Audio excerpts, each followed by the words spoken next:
Des femmes comme vous, c'est un balado destiné aux femmes épanouies de 50 ans et plus. Plongez dans l'univers captivant des animatrices Carole et Vicky. Des femmes comme vous, un balado propulsé par les Radieuses Magazines. Bienvenue à notre 18e balado des femmes comme vous. Aujourd'hui, on parle anxiété. Alors, un sujet de plus en plus fréquent. Je regarde mes deux acolytes, de plus en plus fréquent, autant chez les jeunes d'ailleurs que chez les plus âgés, on va dire ça comme ça. Donc, je pense que ça touche toutes les couches de la société. Bonjour Carole. Bonjour Vicky. Et notre invitée spéciale pour parler de ce sujet, et nous sommes très heureuses de l'accueillir, c'est Dr Mélissa Généreux. Bonjour Mélissa. Hey, bonjour, puis merci de m'accueillir. J'ai vraiment hâte de me prêter à l'exercice. Oui, on a toute hâte, toutes. Oui. Voilà. Alors, Mélissa, pour vous présenter comme il se doit, tu es médecin conseil, spécialiste en santé publique au CIUS Estrichu, professeur titulaire également à la faculté de médecine de l'Université de Sherbrooke. On les aime, les gens de l'Université de Sherbrooke. Hein? Oui. C'est les meilleurs. Oui, c'est les meilleurs. Et aussi ex-directrice de la santé publique en Estrie de 2013 à 2019. Alors, c'est tout un bagage. Donc, la santé publique, quand on dit ça touche une grande partie de la population, l'anxiété, bien, on trouvait ça très pertinent d'inviter quelqu'un qui s'intéresse vraiment à la santé publique. C'est sûr qu'on aurait pu inviter un psychologue, un psychiatre peut-être aussi pour parler d'anxiété. Mais je pense que le fait de vos recherches puis de votre intérêt en santé publique, ça va sûrement intéresser beaucoup de gens qui nous écoutent. Et puis, on a une petite question qui piquait notre curiosité, Mélissa. Qu'est-ce qui t'a amené comme docteur à t'intéresser plus spécifiquement à la santé publique? C'est quand même pas si commun. Oui. Bien, je me le demande souvent parce que c'était pas tracé d'avance, évidemment. Je sais que quand c'était le temps de faire mon choix de spécialité, là, quand j'étais en médecine, j'hésitais entre psychiatre et médecin spécialiste en santé publique et médecin de famille. Donc, on voit quand même là, que l'intérêt pour l'humain dans son ensemble, je dirais. Pour moi, l'humain, la santé, c'est pas juste des maladies physiques et c'est pas juste des maladies tout court. C'est un état de bien-être qui va bien au-delà de notre santé physique. Mais je dirais que ce qui a fait que je me suis développée professionnellement comme médecin en santé publique dans le domaine de la santé mentale, c'est vraiment la tragédie de Lac-Mégantic. Tantôt, on dit que j'ai été directrice de santé publique. J'avais 33 ans quand j'ai commencé. Je savais pas dans quoi je m'embarquais, pour être honnête. Puis je me rappelle, ça m'a marqué parce que je suis tombée directrice le 2 juillet 2013. Juste quelques jours avant la tragédie. Oui. Wow. Fait que moi, le 2 juillet, je me disais, j'ai l'été devant moi, tu sais, pour prendre connaissance de mes dossiers, de mon équipe. La vie nous amène des surprises. Oui. J'étais censée même faire un peu le party là, la nuit du vendredi au samedi, du 5 au 6. Puis finalement, mon ami m'a cancellé à la dernière minute. Et je l'en remercie parce que quand ils m'ont appelé dans la nuit pour me dire... T'étais disponible mentalement. Effectivement, avec la bouteille de champagne qu'on était censé prévoir prendre, ça aurait peut-être été moins efficace. Mais tout ça pour dire que oui, sur le coup, c'était une crise, évidemment, où est-ce qu'il y avait des enjeux sans plus précédent, de santé physique. Mais au fil des années, puis je suis toujours tout à fait impliquée là, sur le terrain, ce qu'on a vu, c'est que justement... la notion de bien-être, c'est pas juste de la sécurité, c'est pas juste des produits chimiques, c'est une communauté qui a été affectée. Puis quand on a commencé à faire des études, puis voir à quel point les gens étaient affectés par cette tragédie-là sur le long terme, ça nous a obligés de penser autrement, de dire pourquoi, mais surtout comment on peut les aider. Et j'ai assez vite compris qu'on ne pouvait pas mettre des antidépresseurs dans l'eau potable, puis qu'il fallait penser d'agir un peu plus sur la communauté, sur l'environnement. Et j'oserais dire que ça n'a pas pire marché. Tu sais, je suis vraiment fière du cheminement. Oui. Donc, depuis ce temps-là, je me suis dit, si c'est pertinent à Mégantic, ce l'est partout ailleurs. Et je pense qu'on ne s'était pas trompé parce qu'aujourd'hui, c'est effectivement le cas de dire que l'anxiété, la dépression ou la détresse de façon générale est plus présente que jamais. Dans cette expertise-là, maintenant, je m'en sers tous les jours un peu dans tous mes dossiers. Ah oui, elle est plus présente, puis probablement plus particulièrement suite à la pandémie. Hein? Il y a eu comme un bond, peut-être, où on en parle davantage, mais... Bien, en fait, je dirais, avant la pandémie, moi, je parlais beaucoup de santé mentale comme un enjeu de santé publique, mais je me battais un petit peu pour ça. C'était pas acquis. On était encore dans une logique beaucoup de problèmes axés sur les maladies chroniques, la santé physique. On avait déjà des données qui montraient, entre autres chez les jeunes, que la santé mentale se détériorait au fil des années. On commençait à se demander pourquoi, parce qu'on a un rôle à jouer en santé publique.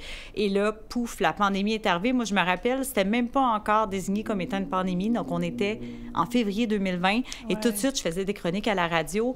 Tout de suite, j'ai une de mes chroniques où je disais, ça va être une pandémie de santé mentale, ça va être immense, les enjeux. Je faisais le parallèle. Ça, là. Bien, je me disais, si la tragédie de Mégantic est venue bouleverser une communauté puis a laissé des séquelles, pourquoi la pandémie le ferait pas? Mais là, je me disais, cette fois-ci, c'était déjà plus à l'échelle de la planète. Moi, c'est ça, je me disais. À l'échelle de la planète, tout à fait, fait qu'il y a eu vraiment une éclosion, là. Puis là, évidemment, on en parle davantage, mais comme tu disais, c'était déjà là.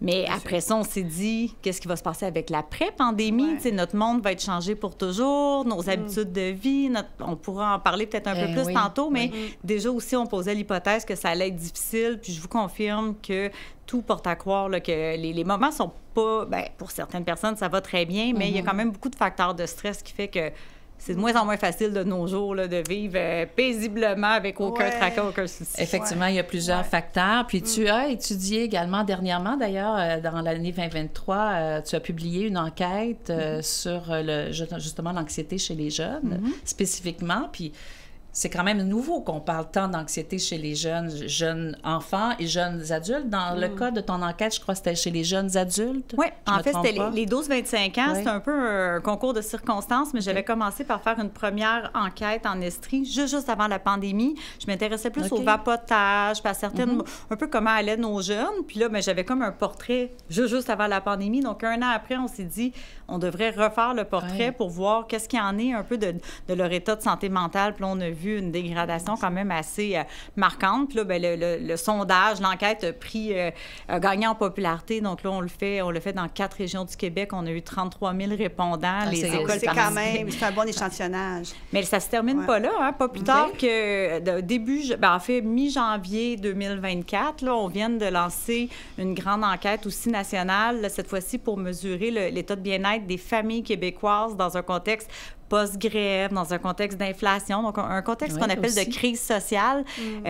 Parce que j'ai une voie d'accès un peu plus facile aux parents puis aux enfants aussi du primaire, je me dis... Donc, en fait, tous les groupes, la société mérite, à mon avis, qu'on se penche un peu sur leur état, puis de voir dans leur contexte, avec les facteurs de stress, les crises qu'ils traversent, comment ils vivent ça, comment ils passent au travers. Donc là, je me suis, un peu par la force des choses, intéressée aux jeunes, aux familles, mais je pense quand même que le domaine de ce que vivent les femmes selon les différentes transitions de vie, là, c'est vraiment, vraiment pertinent. Peut-être avant d'aller plus loin, peut-être définir c'est quoi l'anxiété. Tout le monde parle d'anxiété.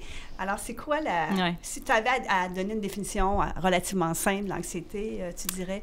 C'est dur de trouver une définition simple, je dirais. Mais premièrement, l'anxiété, elle a le dos large. Tu sais, je trouve que beaucoup chez les jeunes, entre autres, en fait, jeunes et moins jeunes, on a beaucoup de tendance à dire « je fais de l'anxiété », puis quand tu creuses, ça peut vouloir dire beaucoup de choses. Je ferais peut-être la différence entre stress, anxiété et trouble anxieux. C'est comme 3 choses. Il y a vraiment trois niveaux, on pourrait dire. En fait, le stress, c'est pas mal. En fait, le stress, c'est nécessaire. Même l'anxiété, à la rigueur, c'est une réaction normale. C'est une réaction même de survie ou de protection qu'on a qui devrait...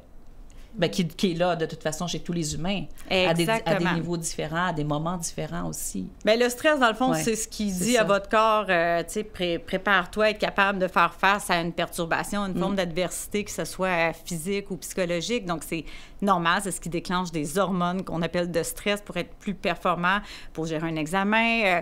Probablement que nos niveaux d'hormones de stress en ce moment sont un petit peu plus élevés parce qu'on veut être vraiment bien connecté, stimulé, c'est correct, c'est ce qui nous rend performants. Quand on a trop de stress, là, on va se mettre à avoir les idées brouillées, on va être moins performant, on peut devenir anxieux. Et là, il y a les hormones du stress, puis tout ce que ça apporte aussi. Mais il en faut des hormones de stress, il en faut un peu, mais pas trop. Pas trop, c'est ça, c'est un équilibre. Il faut être capable de bien les gérer. Mais un peu, je vous le dis, ça m'est déjà arrivé de donner des conférences ou avoir une situation de performance où j'étais pas assez stressée.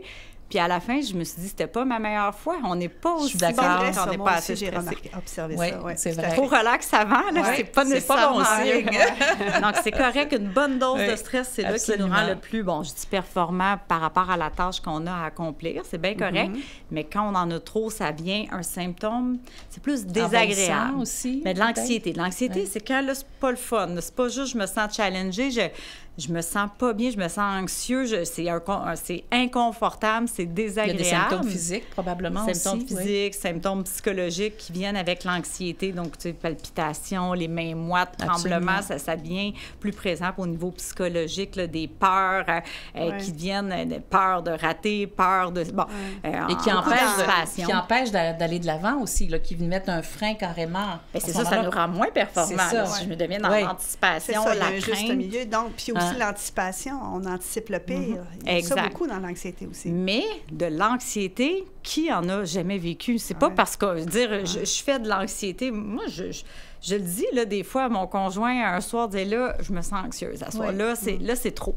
Là, Mais par contre, je le reconnais vite. Je me dis, là, je vais pas endurer ça 3-4 jours, 2-3 semaines, parce que c'est là que si on endure, on accumule, on peut verser vers un trouble anxieux qui est différent. L'anxiété, ça peut être passager, mais quand ça devient constant, chronique, que ça devient envahissant dans toutes les sphères de notre vie, que ça devient qu'on développe de l'anxiété sans qu'il y ait eu un événement particulier, puis ça ne veut pas disparaître, puis ça nous empêche de fonctionner plus qu'une soirée, parce que je suis fatiguée, mais ça m'empêche de commettre des activités ou de faire ce que j'ai à faire. Là, on tombe plus dans la question de trouble. Oui, plus de trouble, oui. Puis quand on dit, bien là, tu vas nous parler tantôt, là, tu vas nous donner des statistiques, mais est-ce que les troubles anxieux sont plus importants qu'avant? En fait, si on parle d'anxiété de façon générale, là, mais avec la définition que tu viens de donner, dans le fond, c'est les troubles anxieux, dans le fond, que c'est plus problématique, là. Oui, bien, en fait, je pense que les 3 niveaux sont plus présents. Tu sais, le niveau de stress est quand même très présent, peut-être ce qui nous amène à vivre plus souvent de l'anxiété, mais de verser de l'anxiété aux troubles anxieux, ça aussi, on le voit quand même beaucoup. C'est sûr que pour être diagnostiqué de troubles anxieux, il faut quand même avoir accès à quelqu'un qui pose le diagnostic. Donc ça, il y a un petit enjeu là. Je veux dire, tu sais, si je vous dis que, par exemple, chez les femmes 50 ans ou plus, on est à peu près là, de 10 % des femmes qui vont avoir un diagnostic. Nous, on les met ensemble, troubles anxio-dépressifs, parce que les symptômes de troubles anxieux puis de dépression vont souvent de pair. Bien, justement, je voulais... C'était ma prochaine question, à savoir c'est quoi la différence entre l'anxiété et la dépression, parce que moi, je me suis souvent posé la question. Mais en fait, c'est complètement différent, mais comme je vous dis, un amène souvent l'autre. C'est pour ça qu'on les jumelle ensemble. Parce que si je vous dis, n'importe quoi, 7 % de femmes ont un trouble anxieux et 7 % de dépression, c'est pas 7 plus 7, c'est souvent les mêmes personnes qui vont cumuler les deux. Pourquoi? Parce que, un trouble anxieux, ça peut être un trouble panique. Tu sais, les gens qui ont peur, qui anticipent une crise de panique, puis qui anticipent de se retrouver dans un grand espace ou en plein milieu du pont, puis de pas être capable de s'en sortir, d'avoir des palpitations. Bon, ça, c'est un trouble. Il y a le trouble d'anxiété généralisée où là, on se met à craindre que des problèmes pour notre santé, problème d'être en retard, problème d'argent. On se met un peu anxieux, inquiet de tout et de rien. Ça, c'est l'anxiété généralisée. Il y a l'anxiété sociale, les performances sociales, les sorties sociales et les exposés oraux. Tout ça, c'est la fin du monde pour certaines personnes. Il y a l'éco-anxiété qu'on parle beaucoup maintenant. Ce qui n'est pas reconnu comme une maladie, par contre. Parce que la différence, l'éco-anxiété, c'est que c'est une réaction à quelque chose de normal. Là. Est-ce que c'est normal d'être inquiet pour le futur de l'humanité? Oui. C'est encore là, c'est une question de dosage. Là, oui, puis en même temps, c'est ça, question de dosage. Puis j'entendais des gens en parler, justement, des spécialistes. Et puis, entre autres, puis je pense que c'est comme ça aussi, peut-être dans l'anxiété, c'est de trouver des solutions, de te mettre en action. Souvent, quand on tombe dans les solutions pour combattre cette peur-là, cette anxiété-là qui devient trop présente, souvent, les gens qui s'en sortent ou qui réussissent à la gérer, je vais dire ça comme ça, c'est de se mettre en action, comme dans l'éco-anxiété, de trouver une action militante ou quoi que ce soit dans leur vie. Et là, ça diminue, ça n'enlève peut-être pas tout, mais ça diminue l'anxiété on pourra parler d'éco-anxiété, mais probablement c'est la même chose pour que l'anxiété. ça s'adresse à l'éco-anxiété, c'est un générale. état d'inconfort physique ou psychologique, pareil comme l'anxiété, mais qui est plus en lien avec les changements climatiques ou la dégradation de l'environnement. Mais effectivement, pour ne pas basculer dans un trouble anxieux, c'est exactement la même chose. Il faut être conscient de ça, puis peut-être pas essayer de dire je vais enlever toute forme de stress, puis je vais plutôt basculer vers de l'espoir, une certaine reprise de contrôle sur moi-même. Donc, il y a plein de ressources, puis on pourra en discuter là, par rapport à autant l'éco-anxiété que l'anxiété. C'est exactement la même stratégie, mais évidemment, si notre crainte est en lien spécifiquement avec les changements climatiques, de s'engager dans une cause militante ou quelque chose qui nous redonne espoir pour l'avenir de notre planète, évidemment, c'est plus directement en lien avec cette forme d'anxiété. Puis il y a peut-être également les prédispositions en tant que telles de personnes. Tu sais, je donne un exemple, je vais prendre moi comme exemple. Là, dans ma vie, je peux pas dire que j'ai souffert d'anxiété. J'étais une personne anxieuse naturellement. Tu sais. L'anxiété, oui, mais pas anxieuse. Je me considérais pas comme ça. Et c'est arrivé plus tard dans ma vie, avec la ménopause, la préménopause, appelons ça comme tout dépendamment de l'étape. Et quand on m'a parlé de ça, j'étais surprise. J'ai dit OK. Et puis, bien sûr que je me suis informée parce que j'aime ça savoir comment ça fonctionne. Alors, je me suis informée, c'est quoi exactement le mécanisme de l'anxiété? Comment moi, je peux travailler ça ou en tout cas me mettre en action, je vais dire ça comme ça. Et puis, ça m'a vraiment permis, moi, quand on comprend le mécanisme, de m'aider à mieux contrôler ça, puis à mieux le gérer. Et tantôt, tu disais, Mélissa, je le nomme quand je fais de l'anxiété.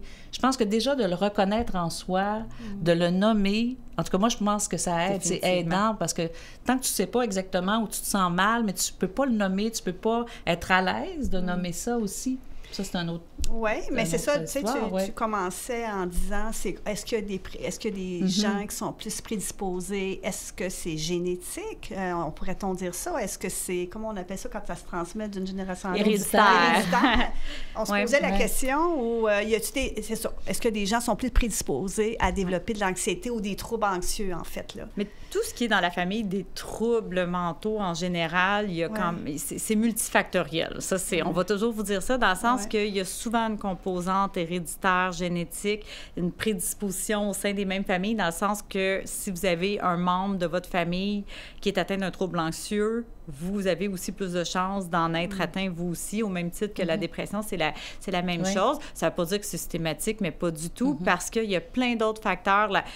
Notre enfance, notre développement, le cadre de l'enfance, comment on a été élevé. Toutes nos phases développementales peuvent vraiment venir programmer un peu la façon dont on va réagir aux formes d'adversité plus tard. Après ça, notre environnement actuel, l'environnement au travail, à la maison, avec notre cercle social, avec nos relations amoureuses, nos enfants, tout ça vient extrêmement conditionner notre communauté et aussi notre tempérament, notre caractère psychologique. Il y a des gens qui, d'entrée de jeu, ont toujours eu une très forte confiance en eux, une très forte estime d'eux, qui s'adaptent à un changement puis à un autre, puis qui réussissent à toujours voir le positif dans tout. Il y a quelque chose qui profondément vient de notre tempérament dès l'enfance, et d'autres personnes qui ont toujours été un petit peu plus insécures. On le voit rapidement quand les enfants sont jeunes.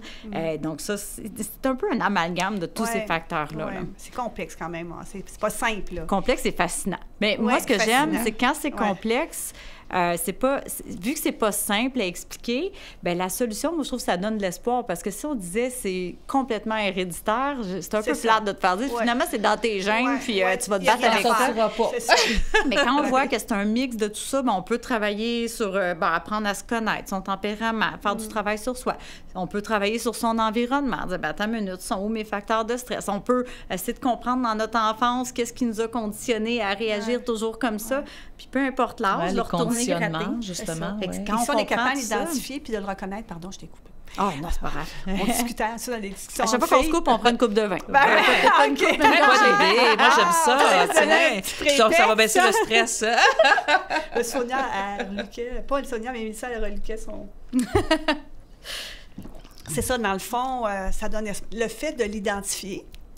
Alors, évidemment, quand on identifie la cause, on a plus d'emprise, parce qu'on se dit, bon, OK, c'est ça qui me cause, je réalise que c'est ça qui me cause l'anxiété, là, à ce moment-là, on peut agir. Bien, moi, c'est ça mon métier. Tu sais, comme médecin de santé publique, mon but, c'est de pas juste traiter les maladies, mais de comprendre pourquoi, qu'est-ce qui cause ça, pour être capable d'agir en amont sur ces causes-là.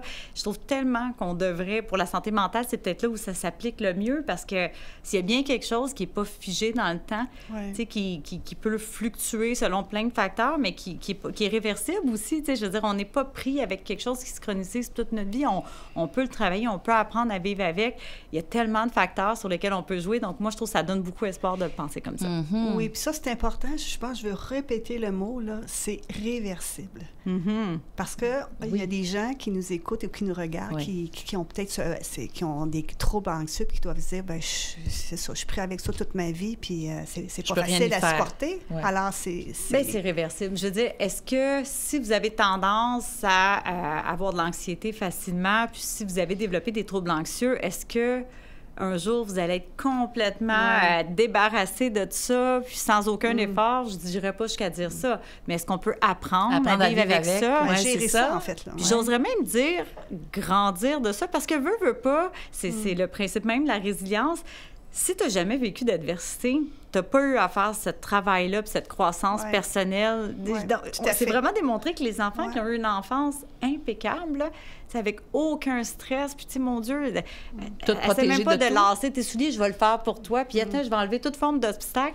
Bien, à quelque part, oui, une belle enfance heureuse, bien confortable, bien douillette, mais ils n'ont pas appris à faire face à l'adversité puis à régler leurs problèmes. Fait qu'à quelque part, si on vit des moments comme ça, ça nous oblige. Les gens qui font ce travail-là de comprendre pourquoi, puis de trouver des solutions qui cadrent avec leur personne, leur vécu, réussissent après ça à faire face à d'autres formes de difficultés qui peuvent arriver plus tard. J'ai déjà été capable une fois, je suis capable encore. Donc, moi, je crois beaucoup qu'il faut le faire aussi, cette introspection-là, de dire « Wow, j'ai cheminé depuis le début, puis je suis plus forte que je pensais. » C'est juste ça, je trouve que ça donne le goût de se battre un petit peu. Oui, mais de continuer aussi. Ça donne espoir aussi, puis effectivement, de dire « Ah, bien, quand il m'est arrivé telle situation, j'ai passé à travers telle situation. » Donc, je suis capable. C'est un beau sujet, la résilience, d'ailleurs. Dans notre prochain balado, on va parler de résilience. On a un invité pour parler de résilience. Oui, ça va être intéressant. Est-ce qu'on peut faire un lien avec les fluctuations hormonales dans la vie? Puis là, tu me vois venir. OK, on s'adresse tout particulièrement aux femmes de 50 ans et plus. Donc, oui, puis j'imagine que c'est même présent au niveau hormonal à l'adolescence. Mais si, mettons, on s'arrête au niveau de la préménopause, la ménopause, est-ce qu'il y a un lien qui a été identifié, observé? C'est super difficile de faire le lien spécifique parce que la ménopause vient avec plein de changements. Tu sais, quand je dis multifactoriel, là, je vous dirais la même chose. Il y a comme c'est une transition de vie, il y a des changements au niveau physiologique, il y a des changements au niveau hormonaux, il y a des changements au niveau un peu de notre rôle social, de l'image que les gens peuvent avoir de nous, de l'image qu'on a de nous. On est appelé à tranquillement penser à notre futur, peut-être même commencer à penser à la pré-retraite. Il y a plein de changements. Donc, les enfants qui quittent. Oui, c'est ça aussi. Puis ça, en soi, des changements, plusieurs changements comme ça, bien, ça provoque du stress et donc d'où peut-être une anxiété augmentée.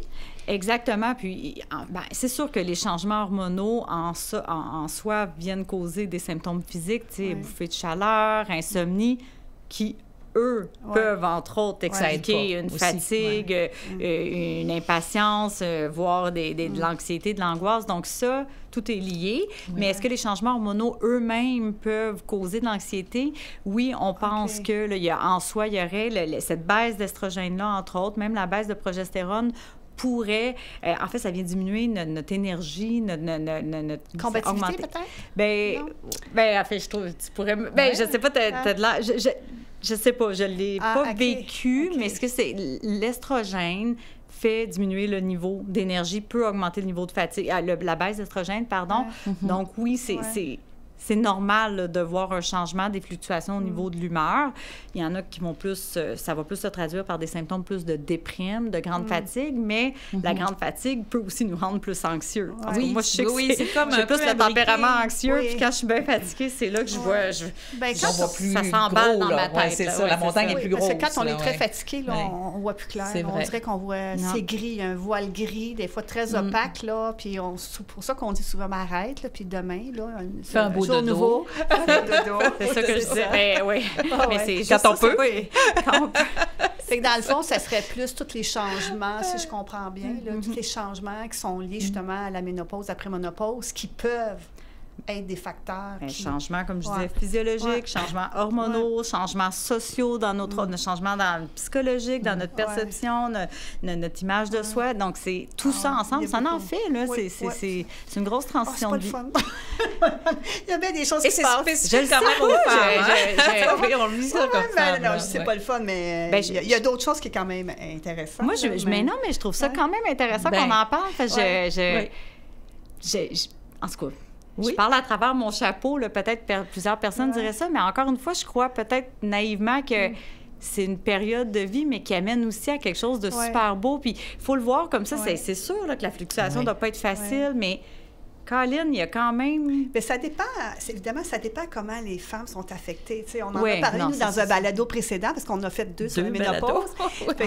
Mais Vicky, elle a eu beaucoup de facteurs. Elle a eu vraiment toutes les facteurs aggravants. Elle les a eus de façon... Moi, ça a été beaucoup plus léger, mais j'ai réalisé que moi, j'ai commencé à faire plus d'anxiété. Parce que là, je disais, moi, je suis chanceuse. La ménopause, ça ne me touche pas, tout ça. Mais c'est à un moment donné, mes amis, dont on a un groupe de filles, dont Vicky fait partie, puis ils disent, bien, Carole, t'étais pas comme ça avant, tu sais. C'est peut-être lié à ça. Alors, on a commencé à... Une fragilité, peut-être un peu plus fragile à ce niveau-là.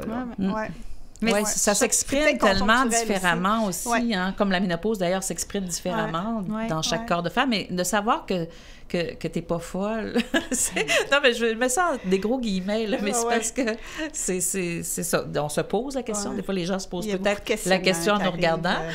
Mais on se pose la question. C'est humain et naturel devant toutes ces transformations-là, ces changements-là, de le vivre. Moi, je trouve que ça montre c'est une sensibilité, une écoute de soi. Tu sais, pour moi, ça m'apparaît relativement normal, tu sais, de vivre ça. Ça montre juste qu'on n'est pas des robots. Ah, ben on regarde ça de ce côté-là. C'est clair. Oui, c'est normal, ça. Puis je peux te dire, parce que là, je sais passer, là, quand même, et puis je vais bien. Je vais bien, et je me sens tellement bien, puis je suis en pleine forme, donc oui, il y a de l'espoir, ça, c'est certain. Mais vous me réinviterez dans une dizaine d'années. On va te rien quand même. Mais c'est vrai que, tu sais, en fait, je refais la loupe avec la résilience, parce que, évidemment, quand on a des difficultés comme ça, ben ça veut pas. Même si je faisais du yoga depuis 20 ans et tout ça, je m'écoutais, je voyais ce qui se passait, mais notre corps nous parle, hein, quand il se passe des choses comme ça. Donc, veut pas, ça nous ramène aussi à des réflexions, à une intériorité, à tout ça qui vient, on dit qui vient avec l'âge, mais bon, mon Dieu, je suis rendue presque une femme sage. Si tu continues Encore une fois, si tu continues, Mélissa va avoir d'être rendue à cette étape-là. C'est le fun, finalement, la ménopause. Non, mais ce que je veux dire, c'est que à quelque part, là, peut-être que, je parle, nous, on a 5 enfants, famille recomposée, ça court partout, on est occupés, on a tous les enjeux de toutes les tranches d'âge, on est sur le marché du travail, à côté, dans le pic là, de nos carrières. Puis, écoute, c'est difficile, tu sais. Donc, moi, le temps de faire l'introspection, puis je l'ai pas, puis j'ai peut-être pas encore les signaux qui me disent, ben t'es obligé de le faire. Fait que des fois, je comprends. C'est un peu comme, en tout cas, moi, les seuls moments que j'ai le temps de relaxer, c'est quand je suis malade, un rhume, je me dis, ben là, il faut que je relaxe un petit peu, ou, tu sais, je suis obligée de rester un peu plus chez moi, puis c'est presque une bénédiction. Tu dis, c'est-tu bête, tu sais, mais fait que des fois, en tout cas... je comprends ce que tu veux dire, mais en même temps, c'est sûr que ça dépend aussi de ce que tu vis par ailleurs. C'est-à-dire que, oui, on a beaucoup de changements physiques, externes et internes, puis il se passe plein de choses physiologiquement puis émotivement. Mais ça dépend de ce que tu vis. Si tu vis une séparation, si tu vis, je sais pas, une perte d'emploi prématurée. Tu sais, il y a d'autres facteurs qui peuvent venir aggravants, là, qui peuvent venir...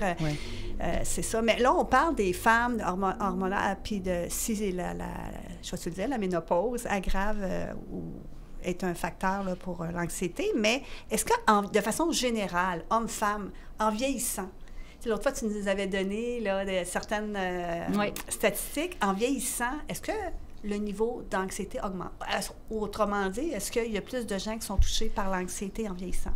En fait, non. Il n'y a pas plus de gens touchés par un diagnostic d'anxiété. Puis ça, je pense que la précision est quand même importante parce que il y a plein de raisons qui peuvent expliquer ça. Donc, si je vous dis les troubles diagnostiqués anxio-dépressifs, il y en a à peu près une femme sur 10, là, je vous dirais, passé 50 ans, alors qu'en plus jeune âge, c'est plus fréquent. Puis on ne peut pas dire qu'au fil des dernières années, il y a eu une augmentation non plus des diagnostics.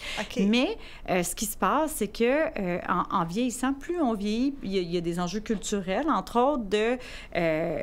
nos jeunes d'aujourd'hui sont beaucoup plus enclins à reconnaître leurs symptômes, à les nommer et à aller chercher de l'aide. Quand on vient d'une génération où on s'est fait dire que c'est une faiblesse que de dire, hein, j'ai de la difficulté, je suis anxieux, je suis pas bien, je suis triste, je pense que je suis déprimée.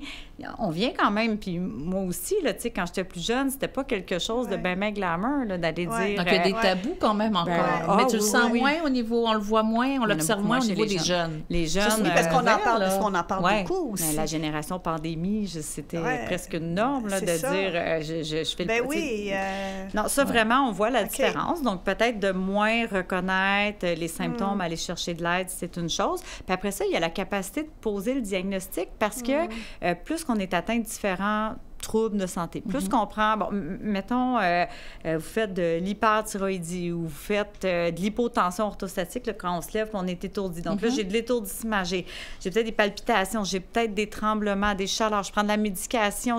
Puis là, qu'est-ce qui est des symptômes physiques qui pourraient être causés par l'anxiété versus par un problème? Donc, même pour les médecins, c'est pas toujours évident de faire la part des choses. C'est donc, pas clair. Le niveau là, d'exactitude de faire la part des choses, est-ce que c'est lié au processus de vieillissement normal? Est-ce que c'est lié à un des problèmes de santé chronique plus maladie physique? Est-ce que c'est lié à des effets de la médication ou est-ce que c'est vraiment un trouble anxieux? Pas toujours évident de faire la part des choses, surtout pour les symptômes physiques. Alors que quand tu as 20-30 ans, tu n'as aucun problème de santé, tu prends aucune médication, tu te dis j'ai des tremblements, j'ai des sueurs, je me sens pas très bien, puis j'ai aucune fièvre, j'ai aucun...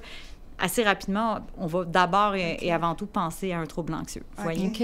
Puis, tu parles de médication. On avait un peu discuté ensemble toute la question justement de surmédication par rapport à... Est-ce que tu l'observes? Puis il y a des chiffres aussi quand même là-dessus au niveau de la médication, soit des antidépresseurs ou d'autres médicaments qui sont en lien avec l'anxiété, parce que c'est pas mal, on fait le lien, là. Lorsqu'on médicamente pour l'anxiété, c'est qu'on médicamente nécessairement à peu près la même chose pour la dépression. Oui, en fait, les antidépresseurs, ça a vraiment une utilité clinique autant pour les troubles anxieux que les troubles de dépression, troubles de l'humeur. Donc ça, c'est quand même important à savoir parce que on peut prendre des antidépresseurs pour majoritairement pour l'une ou l'autre de ces deux raisons-là. Et ce que je trouve quand même questionnant, c'est que là, je viens de vous dire qu'en termes de troubles diagnostiqués, du moins, on a quand même moins de femmes passées 50 ans qui en sont diagnostiquées que des jeunes femmes, pour dire quelque chose, peut-être la moitié moins. Quand même. Et pourtant, quand on regarde la prise d'antidépresseurs avec les données les plus récentes au Québec, c'est vraiment passé 50 ans. Les plus grandes consommatrices au Québec, en fait, les plus grands consommateurs, peu importe le genre, ce sont les femmes de 50 ans ou plus, avec à peu près 3 femmes sur 10 qui consomment des antidépresseurs à chaque année. Alors que chez les jeunes, c'est beaucoup plus bas que ça. Donc ça, c'est intéressant parce que ce que ça suggère, c'est que beaucoup de femmes de ces personnes-là ont probablement commencé tôt à en prendre et là, d'autres se sont rajoutés au fil du temps. Donc, on peut avoir commencé à 20 ans, à 30 ans, à 40. C'est peut-être tout récemment qu'on a commencé. Mais il y en a très peu qui arrêtent. Donc, il y a une dépendance qui se crée, j'imagine, non? Bien, en fait, c'est vrai qu'il y a une dépendance physique, si on peut dire, mais c'est pas une dépendance comme à l'alcool ou aux drogues. Pas nécessairement, là, c'est ça. Non. Tu sais, c'est juste qu'il y a si vous cessez, en fait, c'est pas recommandé du tout de cesser tout d'un coup, parce que ça fait un sevrage physique. Il faut vraiment y aller en décrescendo. Mais c'est pas une dépendance, là, que je suis accro puis j'ai besoin de ma dose, pas du tout. Puis, tu sais, il faut pas avoir peur de prendre des antidépresseurs. C'est pas ça le problème, mais ce qui me questionne beaucoup, c'est pourquoi, si on a 10 de femmes atteintes d'un trouble anxieux ou dépressif, pourquoi on en a 30 dans le même groupe d'âge qui consomment des antidépresseurs? Et pour le voir cliniquement, puis dans aussi tous mes travaux, il y a beaucoup de personnes qui embarquent sur les antidépresseurs et qui restent des années parce que, dans le fond, elles n'ont jamais corrigé le problème à la base. Et en ce moment, le problème est encore plus vrai. Ça, c'est intéressant. Oui, parce que quand tu prends les antidépresseurs, tu as un sentiment de bien-être, là. Oui. Donc, c'est comme, tu finis probablement par oublier que tu prends des antidépresseurs. Après, tu l'oublies pas parce que tu penses que ça règle le problème, mais en fait. tu as l'impression inconsciemment que c'est réglé. Mais Alors quand là, tu te on- questionnes c'est moins. normal. Quand on dit à ces personnes-là, bien, si ça va bien, pourquoi on n'arrêterait pas? Moi, couramment, ce que j'entends, c'est dire, oh non, la vie est assez stressante. Qui me dit, moi, si j'arrête, que Ouais, la je vais être peur capable de faire de- face à ce stress-là, à cette Ouais. adversité-là? Ouais. Je suis bien, j'ai trouvé mon dosage, un équilibre, je vais garder ça.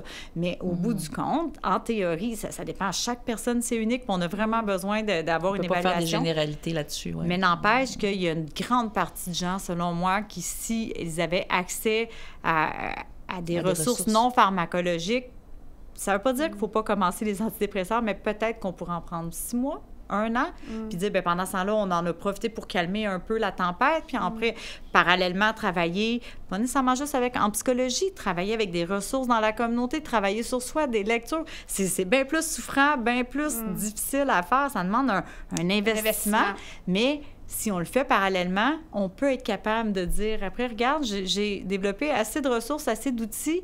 Sais-tu quoi? Je vais bien, on essaie dessus, on va diminuer les doses, puis gars, si jamais il y a de quoi, on reviendra. Mais ça demande un accompagnement, ça demande un médecin complice. Je dis ça dans le sens que les médecins sont extraordinaires. Tous ceux que je connais, je les aime beaucoup. Ils ont toute mon admiration, les médecins de famille, entre autres. Sauf qu'en ce moment, ils sont débordés. Ils ont des files d'attente. Le temps de Sans prendre compter- le temps de suivre Puis quelqu'un. sans de- compter les gens qui n'en ont pas. Hein, les- Ben, fait qu'on les- se qu'est-ce retrouve qu'on en fait? sans rendez-vous, puis C'est la ça. personne, le médecin, vous voit en Oui. détresse. Je le comprends, je ferais la même chose. C'est de dire, ben écoute, moi, personnellement, là, j'ai eu des moments plus difficiles dans les 2 dernières années. Puis à un moment donné, c'était too much. Là. Pour vrai, il fallait qu'il se Oui. passe quelque chose. Puis je suis allée voir mon médecin, puis il me l'a dit. Il dit, Mélissa, tu me vois venir. Il dit, je suis obligée. Il dit, je serais pas un bon médecin pour au moins t'offrir qu'il y a quand même cette possibilité-là de prendre des antidépresseurs. J'ai attends une minute, là. Il me semble qu'on n'a pas regardé tout l'arsenal thérapeutique autre que. Ouais. Est-ce que je suis obligée de travailler autant tout le temps? Est-ce que... Parce que là, c'est un cercle vicieux. On travaille trop, on prend pas de temps pour faire de l'exercice, prendre du temps pour soi, faire des lectures, réfléchir, faire de la pleine conscience, etc. Donc, je dis, prescris-moi donc c'est un peu bizarre, j'ai demandé une diminution de travail. Je veux pas arrêter, mais oblige-moi à diminuer. C'est niaiseux parce que je suis travailleur autonome. Moi, je pourrais faire moi-même. Mais j'avais besoin que mon doc me le dise. Mais puis même une prescription, c'est prouvé. Hein? Il y a une étude qui a été faite lorsque les médecins prescrivent là, sur un petit papier, fait de l'exercice, Bien, certain. contrairement à ceux qui ont juste dit verbalement fait de l'exercice, que les gens en font vraiment lorsque c'est prescrit sur un papier. Mais il y a plein de prescriptions c'est super incroyable, cool. ouais. Là, de plus en plus, il y a des prescriptions de bains de forêt, prescriptions de nature Ouais. qu'on appelle. Les Japonais sont super forts là-dessus. Puis là, ça s'en vient de plus en plus au Canada. Les médecins prescrivent 30 minutes d'exposition en nature par semaine ou 1 heure par Ici, semaine. ça? Oui, Au Québec? tranquillement, ça Ouais. s'en Ah ouais? vient. Il y a OK. une belle gang de médecins Oui, c'est qui vrai, sont j'ai entendu parler pro-environnement, ça de Est-ce que ça. les pro-santé jeunes mentale. médecins? Est-ce que c'est plus chez les jeunes médecins qu'on Un voit petit peu. ça? Ah, Ouais. ben, en fait, je ne veux pas généraliser, là, probablement. Je ne connais pas les Ouais, pratiques ouais. de tous les médecins, mais oui, Ouais. on a... Mais non, mais ça serait logique aussi. Tu sais, évidemment, c'est normal. hein, Et ça, Il y a c'est l'évolution. vraiment démontré. L'exposition à la nature, non seulement Ben oui. on est actif, mais en plus, l'exposition, la verdure, la sérénité qu'on va chercher. Il y a des prescriptions muséales. Il y a de plus en plus de médecins qui vont prescrire des visites au musée. Puis ils ont vraiment une entente au Musée des Beaux-Arts à Montréal. OK. Si je te prescris une prescription à la visite au musée, c'est gratuit. Je connais pas tous les paramètres, si c'est pour OK. tout le monde, mais OK. puis c'est démontré de s'exposer à l'art, la culture, ça permet de faire un certain vide. Je pense que Picasso disait l'art lave l'âme des poussières du quotidien. C'est-tu pas beau, c'est ça? beau, Hein? c'est beau, ça, Moi, pour je la dis tenir souvent ça. dans mes conférences parce que je la trouve... Picasso. Ah ben. Ouais, c'est très beau. Ben, ça, Mais ça l'art, dit ça, ce je que ça savais dit. pas. Ben, en fait, je savais que c'était Ouais. bon pour Ouais. pour tout. Ouais, Mais pour l'art, mais, là, mais je Comment l'avais j'ai pas appris ça? prescrit. J'ai Oui. appris ça à Lac-Mégantic, parce qu'à un C'est moment donné, vrai. à Lac-Mégantic, on dit penser en dehors de la boîte, c'est Oui. un anglicisme, mais Ouais. c'est quand même comme ça qu'on pensait tout le long. Qu'est-ce qui ferait du bien à la communauté? Spontanément, là, c'est pas nous qui a trouvé ça, notre équipe au départ, des concerts réconforts, le rassemblement, écouter de la musique ensemble, faire Ouais. des expositions, des pièces de théâtre, l'expression par la danse, il y a quelque chose, la photographie, ça fait du bien parce que au bout du compte, tu te retrouves à te connecter avec tes émotions sans même penser à ça. Puis le meilleur exemple que je dirais, là, on a fait l'exercice l'autre fois, c'est écouter un film puis te poser, c'est quoi le meilleur film? C'est le film qui te touche le plus. Puis pourquoi? Puis pourquoi ça te touche comme ça? Puis finalement, ça t'amène à faire, dans le fond, ça m'amène à me connecter sur mon Oui, vécu, mon exactement. passé, mais sans le faire directement à travers l'histoire de l'autre, à travers quelque chose d'esthétique, de beau, qui fait du bien. J'y crois énormément. Donc, tu vois, une super intéressant. Ouais, Moi, ben j'aime ça parce qu'on c'était- parle beaucoup de sport, puis c'est super important de faire sport ou activité physique, là, ça, on le Mais sait. ça rejoint pas nécessairement tout le monde. Ça là. rejoint pas tout le monde, mais l'art, c'est et la culture de façon générale, hein, parce qu'on dit l'art, mais c'est la culture, qu'on le regarde, qu'on assiste ou qu'on soit impliqué dedans. Ça a aussi son impact. Je suis contente d'entendre Il y a une autre forme de prescription, là. Ça, c'est un petit peu plus en Europe que j'ai vu ça, la prescription sociale. Ça, je trouve que ça prend encore plus son sens dans un contexte pandémie, post-pandémie, là. Tu sais, le réflexe d'aller vers l'autre, d'être impliqué. Puis ça, j'en entends beaucoup parler, bon, peut-être pas à 50 ans, mais les personnes plus âgées... Ils sont plus isolées. Mais qui ils ont perdu le conditionnement d'aller vers l'autre. Un peu l'habitude de sortir de la maison, de faire des rencontres sociales, de s'impliquer dans des choses, des activités dans lesquelles ces personnes-là étaient impliquées avant la pandémie. On appelle ça du déconditionnement social. Puis j'imagine qu'on s'en rend pas compte tant, hein? Les gens ne doivent pas s'en rendre compte, ça se fait tranquillement, pas vite. Là. Je me connecte en ligne. J'ai fait mon chat en ligne. J'ai vu un peu les histoires de tout le monde. C'est un piège, ça, les réseaux sociaux. Oui, ça permet de voir un peu ce que tout le monde devient, mais ça va jamais remplacer une bonne vieille conversation téléphonique, pas encore moins une bonne vieille conversation autour d'un verre de vin ou d'une tasse de café, où est-ce qu'on va chercher le contact social. Il y a une connexion qui est différente, tout à fait. Prescription sociale. Moi, maintenant, je me dis, des fois, là, ça me tente pas, je suis fatiguée, puis je me dis, Mélissa, fais-le pour ta santé. Sors de chez vous. Appelle un ami, fais quelque chose. Va voir quelqu'un, même si t'es fatigué, même si t'as l'impression que c'est pas une bonne idée. Puis à chaque fois, je reviens et je me dis, c'est une bonne idée. Pareil comme après, c'est de forcer d'aller courir ou faire l'activité oui, je physique. seconde, parce que ça m'arrive très, très, très souvent. Là. Puis il n'y a rien de mieux. Là.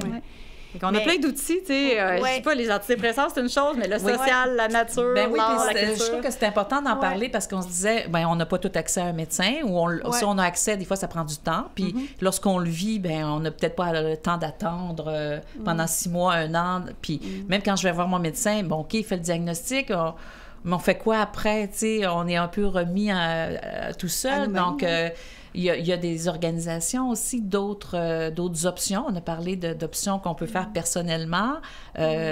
Si notre médecin ne nous l'a pas prescrit, en tout cas, on peut se dire que c'est une bonne chose.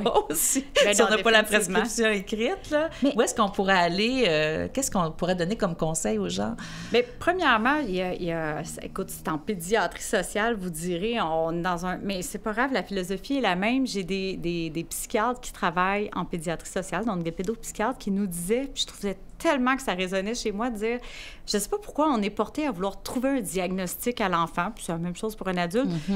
On a besoin d'avoir un diagnostic pour avoir un verdict, pour savoir quoi faire, mais pourquoi on veut un diagnostic? Pour trouver un traitement.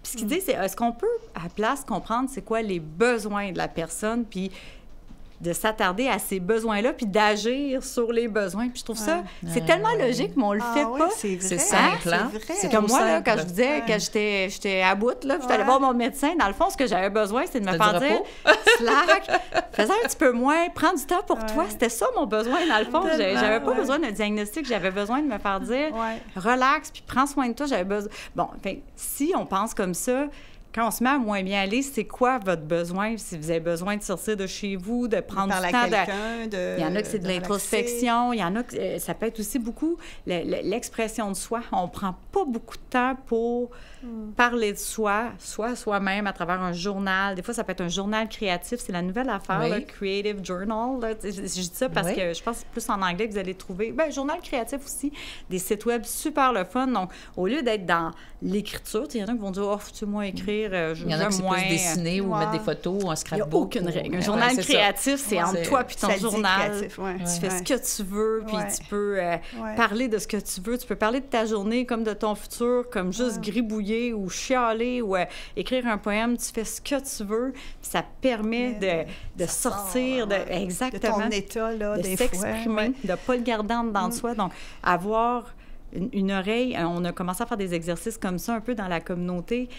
Raconte-moi, ça peut être ta dernière année, raconte-moi toute cette période-là, comment, une période difficile, peu importe, ta pandémie, on l'a fait pour la pandémie, raconte-moi mais pas juste les faits, mais comment... Tu t'es senti. Prends du recul. Là, comment émotion? comment tu t'es senti, puis comment tu as réagi, comment tu as trouvé des solutions à ça, comment tu as cheminé, comment tu as évolué, en quoi tu es différent aujourd'hui d'il y a 1 an ou il y a 2 ans, ou peu importe la période à laquelle on fait référence. Puis juste ça, là, je vous le dis, on le fait jamais. Non, on c'est prend vrai. jamais le temps. Puis juste ça apaise. De dire, premièrement, je me suis sentie écoutée, je me suis racontée. Puis moi-même, ça m'a permis d'organiser mes idées, de prendre conscience de certaines forces que j'ai à l'intérieur de moi, mais aussi de gens qui étaient là autour de moi, d'avoir un regard plus positif. Donc, ça, l'expression de soi, c'est définitivement aussi une des voies à explorer, mais pour ça, il faut se donner le temps. T'sais, pour ça, il faut Est-ce qu'on a besoin d'une permission aussi? On n'aurait pas besoin à quelqu'un de vous d'une permission, d'aller chercher une permission, de s'arrêter, de prendre le temps? Puis... On devrait pas, mais je serais bien mal placée pour dire que... Je pense que je l'ai fait moi aussi. Là. On a besoin des... Comme, OK, ouais, quand on est dans cette culture-là de performer, d'aller plus loin, de se dépasser, d'en faire plus, de profiter de la vie, de tout faire ça. Mais moi, là, un des meilleurs conseils que j'ai vu à un moment donné, puis j'essaie de l'appliquer, c'est de dire qu'est-ce que tu conseillerais à ta meilleure amie si elle t'arrivait avec sa situation là, qui est la tienne, mettons. Puis si tu lui disais, ben voyons, écoute, là, non, là, t'arrêtes. Là, à soir, là, c'est fini. Tu prends un bain chaud. Ben, si tu lui conseillerais ça, pourquoi tu le fais pas pour toi-même? C'est tellement vrai. On fait quel beau conseil. C'est tellement, là. Oui, parce qu'on est bon pour conseiller les autres. Hein? C'est ça.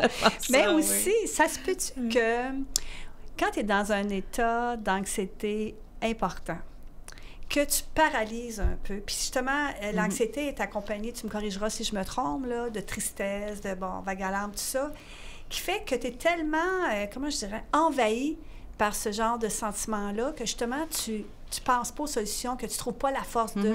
Parce que tout ce que tu nous dis, c'est wow, hein? C'est vraiment... Puis ça donne un beau coffret à outils aux gens qui nous écoutent, puis tout ça, puis à nous-mêmes aussi. Mais, puis ça a plein de bon sens, puis c'est quelque chose qui est très accessible, c'est pas dispendieux, tout ça. Mais, tu sais, je pense c'est quoi le premier pas qu'on peut faire quand on est dans cette... Parce qu'elle est là, puis, tu sais, c'est comme... Même déjà, elle sait que c'est bon quand elle va voir une amie, tout ça, mais elle trouve pas la force. Puis elle dit, oh non, je suis pas assez agréable, je me sens pas assez bien, je vais être de mauvaise compagnie. Y a-t-il quelque chose? Oui, souvent, c'est ça, je vais être de mauvaise compagnie, je vais pas l'ennuyer, je vais pas... Premièrement, encore une fois, c'était votre meilleure amie qui vous disait, écoute, je file tellement pas, je veux pas embêter ta soirée. Si c'est une bonne... Si vous êtes sa meilleure amie, vous diriez, non, regarde, je suis là pour toi, tu seras désagréable, c'est pas grave, ça va me faire plaisir d'être là pour toi. Fait que ça, il faut c'est vrai, déculpabiliser. Mais ceci dit, je comprends très bien ce que tu veux dire. Idéalement, on essaie de pas se rendre là avant de se mettre en action. Mais tu sais, comme je disais, mettons, cette semaine, je suis à bout, je le nomme, je me dis, puis j'ai dit à mon chum, je dis, ça va pas continuer encore 4-5 jours comme ça. C'est non. C'est là, il faut que... Bon. Mais c'est vrai que des fois, par la force des choses, on contrôle pas tout. Puis à un moment donné, ni vu ni connu, on se dit, oups, je suis rendue trop loin. Dans ce temps-là, oui, c'est parce qu'on peut essayer de voir notre médecin, on peut essayer de voir un psychologue. Je dis on peut, parce que même un psychologue, même quand on veut payer, même quand on a des assurances, c'est pas gagné d'avance. Il y a beaucoup de temps d'attente. Ce que les gens savent peut-être pas, c'est qu'il existe, entre autres, plein d'organismes communautaires. Ça peut être super intéressant, des organismes en santé mentale, mais c'est vraiment pour monsieur, madame, tout le monde. Il y a des... Il peut y avoir des groupes d'entraide, ça peut être des relations d'aide un à un avec un intervenant. Ça peut être des lignes d'écoute aussi, où est-ce qu'on peut discuter avec des intervenants de façon un petit peu plus anonyme pour être capable de parler un peu de notre trop-plein, si on n'a pas le goût mais ça, c'est une bonne alternative. Puis y en a-tu partout au Québec? Oui, définitivement. Les ressources alternatives en santé mentale, si vous tapez ça sur le web, il y a un regroupement des ressources alternatives en santé mentale. Puis, si vous mettez votre région, ça va vous sortir toutes les ressources communautaires. Sur notre article avec le balado. Puis, je ne sais pas, mais est-ce qu'on sait ou on pense que le fait justement que ça soit des organismes en santé mentale, étant donné qu'il y a encore certains tabous à ce niveau-là, puis justement, ça serait peut-être une question que je te poserais, est-ce que c'est encore très tabou? Est-ce qu'il y a des gens qui n'osent pas appeler là ou se rendre parce qu'ils ne veulent pas être associés au fait qu'on a un problème de santé mentale? Je pense que oui. Je suis convaincue que oui, en fait. Je prenais bien des noms, mais j'étais pas mal convaincue, mais j'ai pas fait de recherche. Non, mais définitivement. Je vous dirais que les femmes, là-dessus, on est meilleures que les hommes en moyenne. On est quand même plus en moyenne, je ne veux pas généraliser, capables d'identifier nos émotions négatives puis dire ça ne peut pas rester comme ça, je dois aller chercher de l'aide. Donc, on part quand même avec cet avantage-là. Donc, oui, on va avoir plus de troubles diagnostiqués, mais c'est peut-être aussi juste parce qu'on les reconnaît plus qu'on va plus chercher d'aide. Donc, continuons dans cette lignée-là. Puis, je vous dirais qu'il y a un site web qui est super intéressant aussi pour ce qu'on appelle de l'auto-soin, puis nous aider à prendre le pouls de où est-ce qu'on est rendu, puis identifier des ressources. Ça s'appelle « Aller mieux à ma façon ». Donc, c'est bien parce que c'est fait par le gouvernement avec en fait, c'est promu par le gouvernement, mais c'est fait par des chercheurs en santé mentale. Et ça aide, ça va poser toutes sortes de questions pour arriver à vous-même, avec l'aide du site d'aller en chercher question, la bonne aide de vous dresser votre plan de match à vous. Je connaissais pas. Oui, absolument. Très intéressant. Oui, à un moment donné, ça aide à dire, voici où est-ce que j'en suis, mais des fois, c'est chacun à son rythme. Il y en a des personnes qui vont plus être dans le journal, puis écrire, faire des recherches, puis aller sur le site web dont je vous parle, puis ça va rester comme ça. L'important, ça reste qu'il faut aller chercher des ressources. Il y a des ressources personnelles, de femmes groupe. Et hommes, évidemment, bien sûr, parce qu'on le sait effectivement. Puis choisir, comme changer. tu dis, l'outil ou la ressource qui colle à ce qu'on est, puis ce qui... Alors, si on aime ça écrire puis créer, on est artiste dans l'âme, le journal, ça va être plus facile d'adopter tel outil. Mais c'est intéressant parce que, donc, dans le fond, parce qu'il y a trop de gens, je pense, parce que je n'ai pas de données là-dessus, alors je précise, qui pensent qu'effectivement, c'est l'antidépresseur automatiquement quand tu as de l'anxiété. Puis là, on voit qu'il y a une panoplie de moyens c'est ça, il faut aller chercher différents moyens. Soit s'en sortir ou du moins diminuer, amenuiser nos symptômes. Tout à fait. C'est plein d'espoir. Oui, j'espère. Moi, j'en ai plein. Oui, c'est déjà la fin. Hein, ça passe trop vite. Y a-t-il un élément à rajouter? Tu dis ça, il faut que je leur dise ça avant de... Non, mais je trouve que tu as vraiment terminé sur une belle note. Il y en a des ressources, il y en a de l'espoir, puis on n'est vraiment pas seul. Moi, je pense qu'il faut normaliser ça. La vie est stressante, c'est normal. Moi, je me gêne vraiment pas de dire l'anxiété. On va légitimer. Faut pas se sentir coupable ou faible. Comme je dis, ça montre juste qu'on est humain. Voilà. On n'est pas des robots. On n'est pas des beaux robots. Voilà. On n'est pas de l'IA. Merci vraiment beaucoup, Mélissa. Merci vraiment. Très intéressant. On aurait pu encore parler bien longtemps. Oui, ça passe vite. Merci. En terminant, nous vous invitons à communiquer si vous avez des commentaires ou des suggestions ou des questions via notre adresse courriel info@desfemmescomvous. C'est bien ça? Oui. C'est un .ca, là? Oui. .ca. Alors, merci à notre technicien Martin Dubé, aussi aux Radieuses Magazine, ainsi qu'à l'équipe de Nous TV. Et surtout, merci à vous, les gens qui nous regardez à la maison. On les invite-tu à aller sur notre page Facebook? Oui. On a une nouvelle page Facebook. Allez-y. Oui, c'est ça. Aimez notre page Facebook. Des femmes comme vous. Et aussi, et bien sûr, aux gens qui nous écoutent via nos différentes plateformes. Alors, merci beaucoup. Puis on attend vos suggestions. Puis effectivement, on a une page Facebook maintenant, Des femmes comme vous. Alors, comme à l'habitude, on vous dit à la prochaine.